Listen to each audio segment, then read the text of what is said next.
She said it so calmly that for a second I almost believed her. My name is Joel. I'm 36 years old. I teach history at Marlow Creek High School.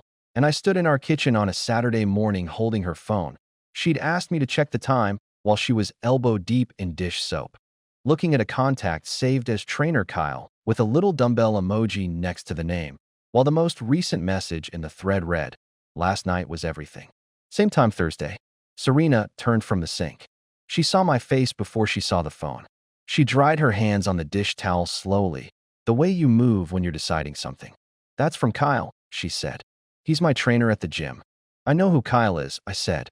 "You've mentioned him." She had mentioned him 5 times over the past few months. A casual name dropped into conversation with the practiced ease of something rehearsed just enough to sound unrehearsed. Kyle showed me this new stretch. Kyle says my form is improving. The name had always arrived in context, always attached to something plausible, always with the slight enthusiasm of a person who has found a good professional they're excited about. I handed her back the phone. I said I was going to take a shower. I went upstairs, turned on the water, sat on the edge of the tub, and looked at the tiles for about 4 minutes without moving. I wasn't panicking. That surprised me. What I felt was closer to the specific sensation of a floor giving way, not a collapse, just a shift underfoot, a change in what you thought you were standing on. I'm a history teacher. I spend my professional life explaining how things fall apart. Empires, alliances, the ordinary structures that people build and then watch fail. I know how it works in theory. Knowing how it works and feeling the ground move beneath your own house are different subjects entirely. Serena and I had been married 9 years. She was an event coordinator, good at it, instinctively organized, the kind of person who managed 8 competing details simultaneously and made it look effortless. We had a daughter, Lily, who was 7 and obsessed with horses and had her mother's dark eyes and my tendency to ask questions about everything. We had a house on Fenwick Lane with a porch swing we used about twice a year and a routine that felt solid in all the ways routines feel solid until they don't. I showered. I got dressed. I came downstairs and Lily was at the breakfast table with her cereal, and Serena was pouring coffee, and the Saturday morning continued exactly as Saturday mornings did. I watched Serena move around the kitchen and thought, how long? I didn't ask. Not yet. The gym membership had started 11 months ago. Serena had mentioned it the way she mentioned most things she'd already decided, as information rather than discussion. She wanted to get back into a routine, she said. She'd found a place on Clement Avenue called Apex Fitness, liked the equipment, liked the hours. She started going 3 mornings a week, then 4. She came home energized in a way that read is healthy and straightforward, and I had no framework, then, for reading it differently. I teach the 10th grade. My days have a particular shape. First bell at 7:40, last bell at 2:50, papers to grade in the evenings, department meetings on Tuesdays, the specific companionable exhaustion of a job that requires you to be present and engaged for 7 hours straight. I came home most days at 4, started dinner around 5, helped Lily with homework. Serena got home between 5:30 and 6:30, depending on whatever event she was managing. We ate together most nights. We talked about Lily's school, about work, about whatever mattered that week. Normal. A normal life, with the texture of something well-worn and reliable. The first thing I noticed, though I wouldn't have called it noticing at the time, was the phone. Serena had always been casual about her phone. Left it on the counter, on the coffee table, screen up. She'd read texts aloud if they were interesting. She had the unguarded quality of a person with nothing to arrange. Sometime around February, 4 months before the kitchen incident, the phone moved. Not dramatically, just face down more often. Taken to the bathroom during evening TV. Charged on her side of the bed instead of the communal outlet in the hallway where both our phones had lived for 7 years. I noticed. I did not name what I was noticing. Looking back at February, at the phone moving to her side of the bed, I understand now that was the moment the information was already there. Not a suspicion, not a feeling, a fact, visible, requiring only that I choose to look at it directly. I chose not to. I called it a minor change in habit and moved on. The cost of that choice was months. My best friend Cody came over for the game in March. He and I had been friends since college, the kind of friendship that doesn't require maintenance because the foundation is old enough to hold without it. He sat on my couch with a beer, and we watched the second quarter, and at halftime, In the kitchen getting refills, he said something that I filed away in the wrong category. "How's Serena doing?" he asked. Casual. But the question had a slight weight to it.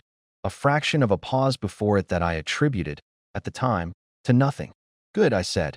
"Busy. She's got that corporate retreat she's coordinating in April." "Right," he said. He opened the refrigerator. "You guys good?" "Yeah," I said. "Why?" He shrugged, the whole shoulder shrug of someone redirecting. "Just asking." We went back to the game. I thought about that exchange twice in the following weeks, both times briefly, both times concluding that Cody had asked a question that meant nothing.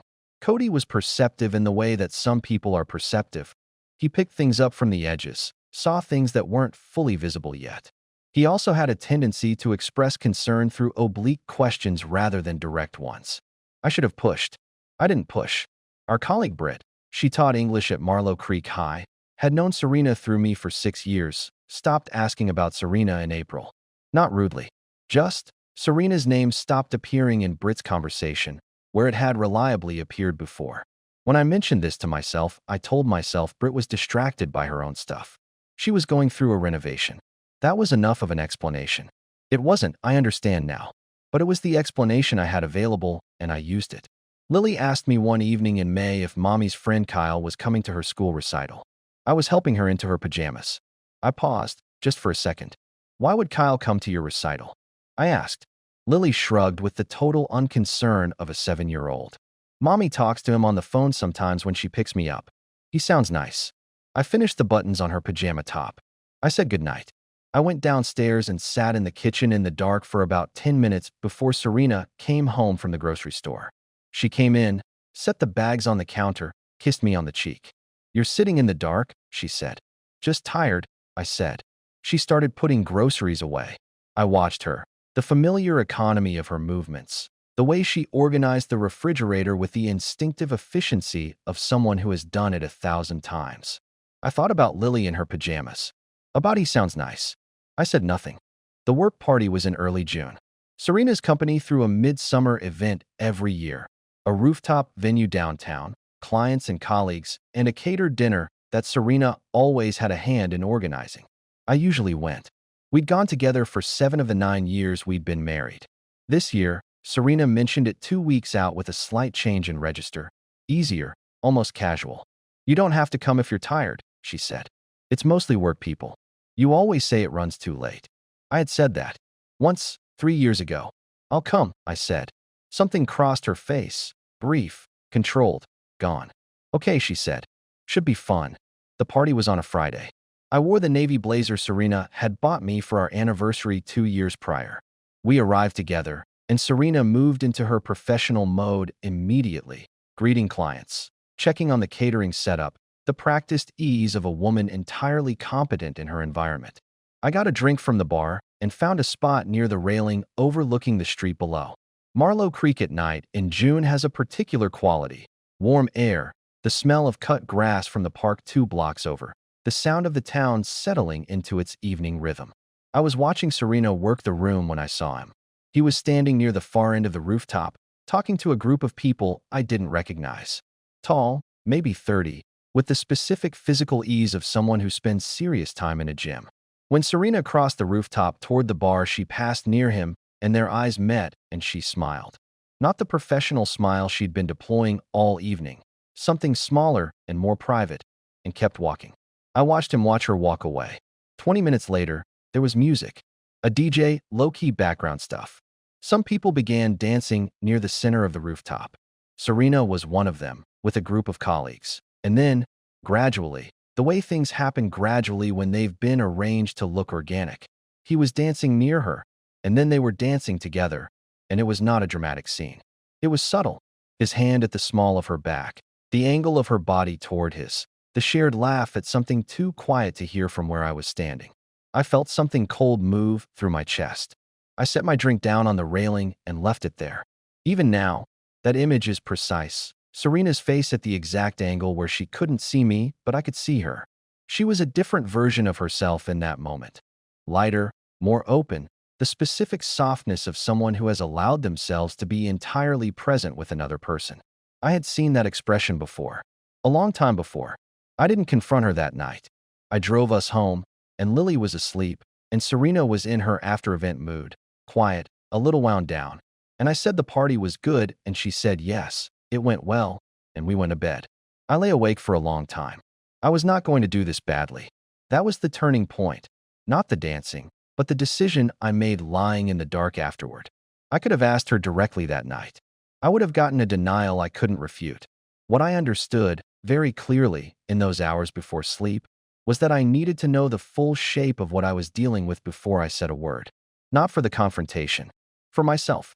So that when the moment came, I would be standing on solid ground, not sand. I started paying attention in the specific, methodical way that a person pays attention when the stakes are real. The gym schedule. Serena went Monday, Wednesday, Friday mornings. Occasionally a Saturday. She was gone 90 minutes to 2 hours each time, which was long for a gym session, but not inexplicably long. I Googled Apex Fitness on Clement Avenue. It was real, a legitimate gym, decent reviews. Kyle was listed as a certified personal trainer on their website. A photograph, tall, maybe 30. The same man from the rooftop. I looked at the photograph for a while. Then I started noting the days she seemed more alive when she came home. A particular brightness, a quality of being slightly flushed that I'd attributed to exercise. The Wednesdays were the most consistent. Wednesdays. I did not hire a private investigator. I'm a teacher in a mid-sized Tennessee town. I don't have that kind of money sitting around, and more importantly, it wasn't what this required. What this required was patience and observation, which are the two things I am actually good at. The kitchen incident had happened on a Saturday in June, 2 weeks after the rooftop party. I'd seen the message. Last night was everything. Same time Thursday. I'd handed the phone back and said nothing specific, and Serena had offered the trainer explanation and I had accepted it, or appeared to accept it, and gone upstairs to think. In the weeks after, I became a student of my own marriage. I noted the pattern of her energy, not with suspicion in my face, which she would have noticed, but internally, the way I track a classroom without visibly surveying it. I noted that her Wednesday gym sessions ran longer than the others, that she showered at the gym on those days rather than coming home damp from the drive, that her phone, when she set it down on those evenings, was set with the particular deliberate casualness of someone making sure it looked casual. I also noted Cody. He came over again in July. A cookout, Lily in the yard with her chalk, a Sunday afternoon with cold drinks, and the easy tempo of an old friendship. And at some point, standing at the grill while Serena was inside with Lily, Cody said, "You seeing anything different lately?" I turned the chicken. Define different. He was quiet for a moment.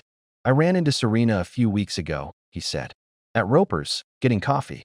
She was with someone." "Who?" "Didn't know him." He paused. "They weren't doing anything.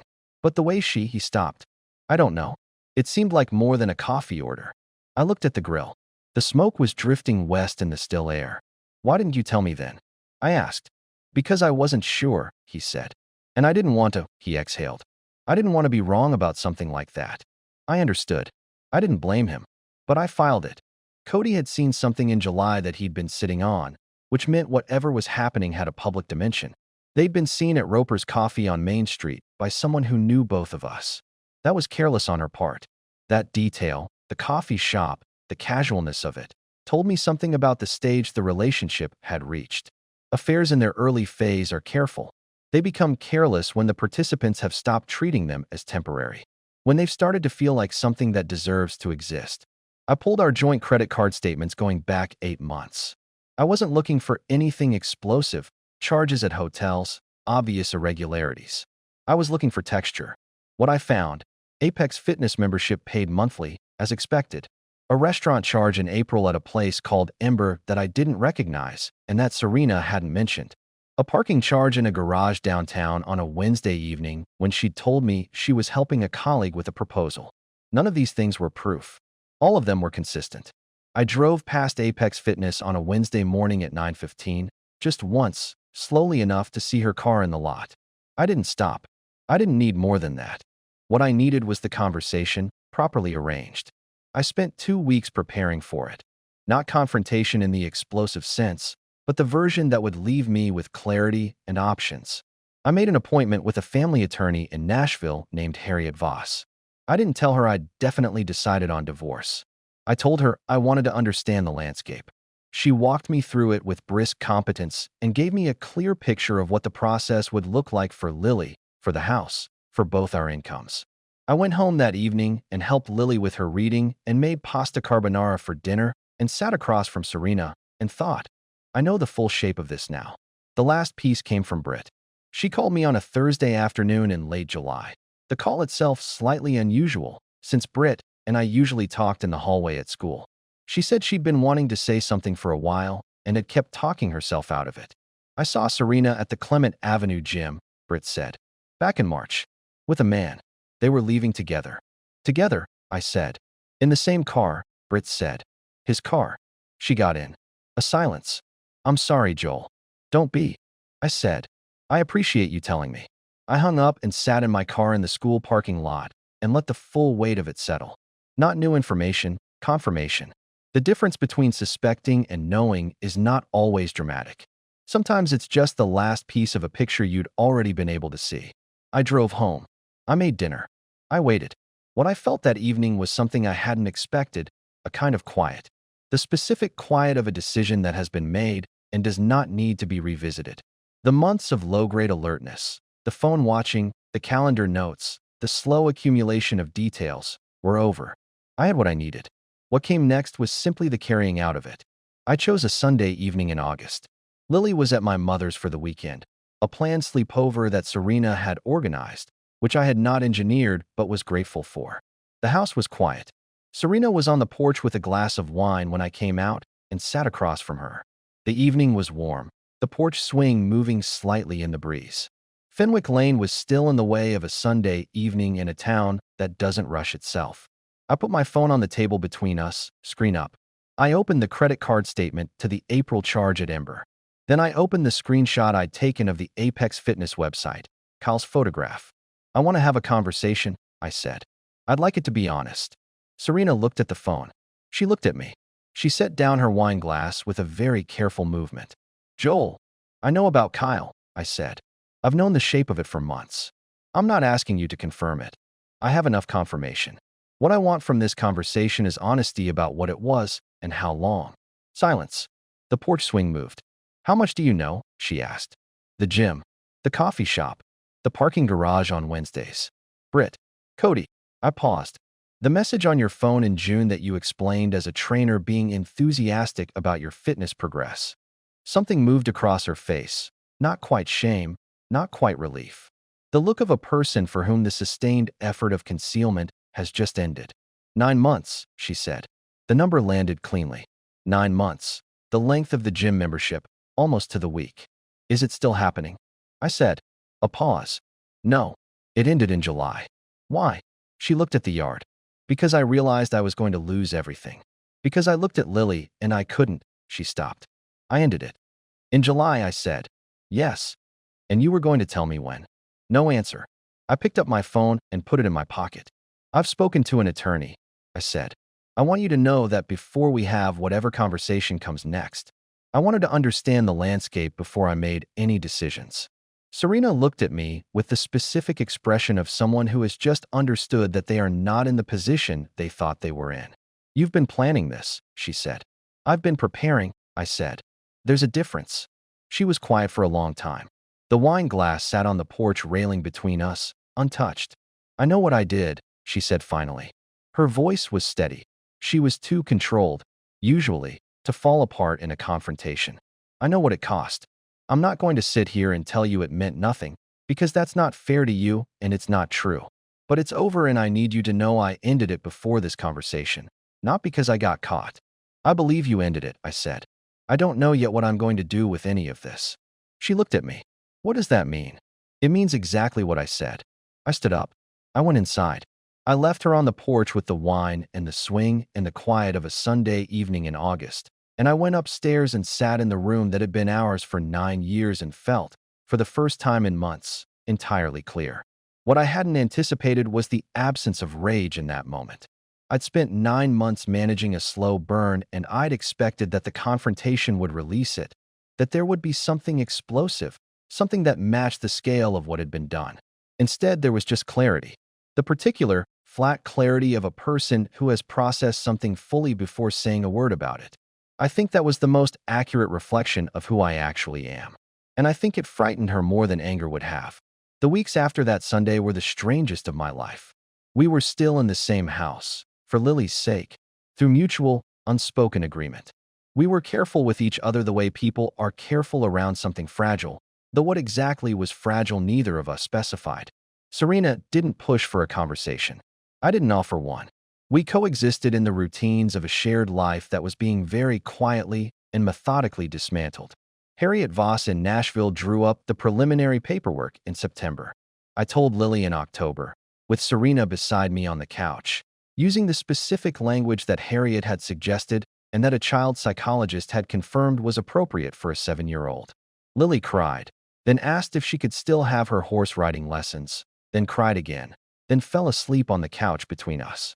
Serena and I sat on either side of her for a long time without speaking.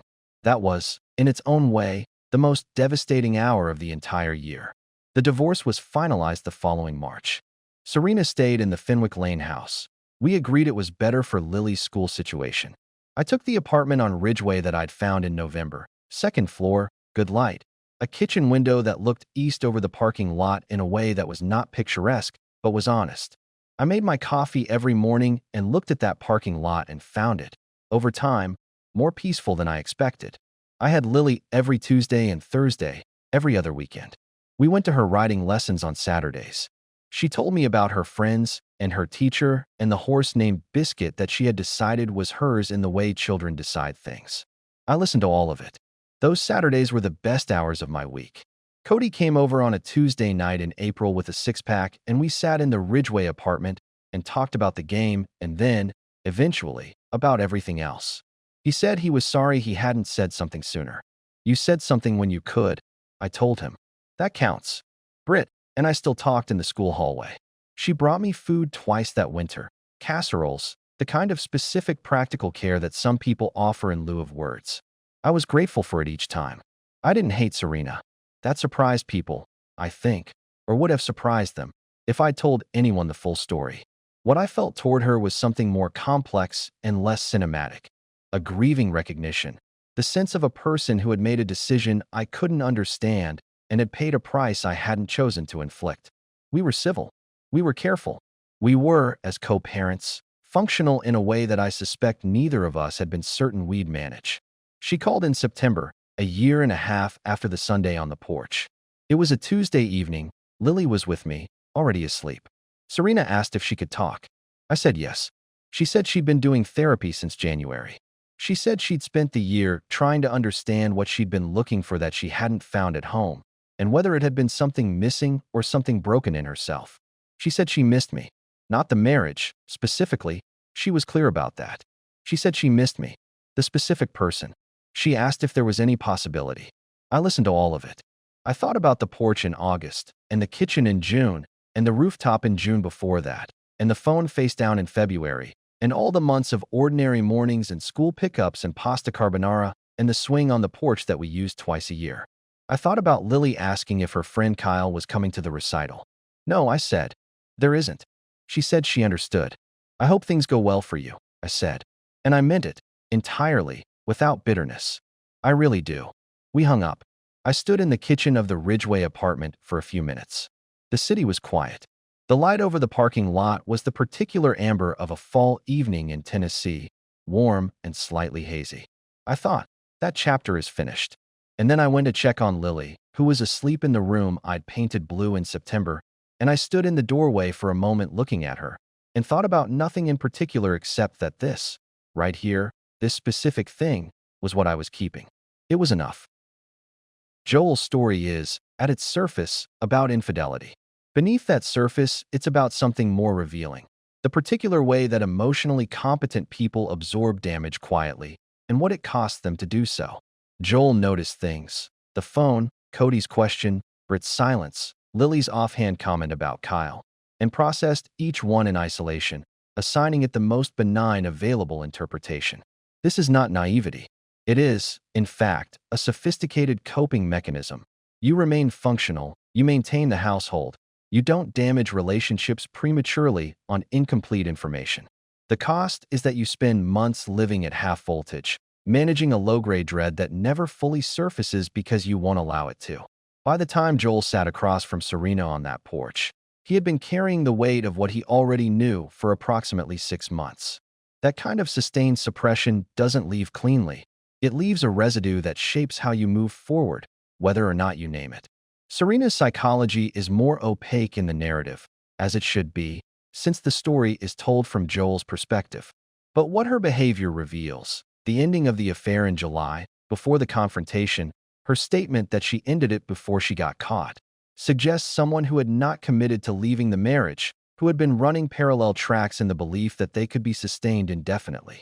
The rooftop party was a significant miscalculation, bringing two worlds that close together in a shared social environment was either unconscious carelessness or a subconscious bid to be seen. The fact that Joel was present at that party, that she had tried, mildly, to discourage his attendance, suggests she'd been managing the proximity deliberately, and this was the first time the management failed. The secondary betrayal, Cody's delayed disclosure, operates differently from Britt's. Britt saw something unambiguous in March and said nothing until July. A 4-month gap she explains as uncertainty. Cody saw something ambiguous and waited even longer. Both delayed because they were weighing their own comfort, the discomfort of being wrong, of starting something that couldn't be unstarted, against Joel's right to the information. This is a common dynamic in betrayal networks. The people on the periphery frequently know more than the central person, and they manage that knowledge according to their own calculus rather than the affected person's need. Neither Cody nor Britt acted maliciously, but their delay had a real cost. Months of Joel's life spent suspecting without the corroboration that would have accelerated his clarity. The ending, Serena's call in September, the door closed without cruelty, is the story's moral weight properly distributed. Joel does not perform forgiveness, he doesn't feel. He does not perform coldness, he doesn't feel either. He expresses genuine goodwill and genuine finality simultaneously, which is the most honest and the most difficult emotional combination available to him. The absence of bitterness is not erasure of the damage. It is the recognition that carrying it forward serves nothing. Not him, not Lily, not the version of himself he is building in the Ridgeway apartment with the east-facing kitchen window. What the story quietly insists on is this: clarity, however slow it arrives, is its own form of resolution. Not closure in the tidy sense, but the ability to stand on ground you know is real. What hurts most in Joel's story, and I think this is worth sitting with, is the Lily detail. A 7-year-old mentioning Kyle's name while her dad buttons her pajamas, wondering if he'd come to her recital. She had no idea what she was carrying in that sentence. She just thought he seemed nice because her mom talked to him on the phone. Children absorb more than we protect them from. They notice the emotional weather of a household without having the vocabulary for it. Lily didn't understand what she said that evening, but Joel did, and it changed something in him permanently. There's a lesson in that for all of us. The people closest to the truth are often the ones we're trying hardest to shield from it. And sometimes they're the ones who, without knowing it, tell you exactly what you needed to hear.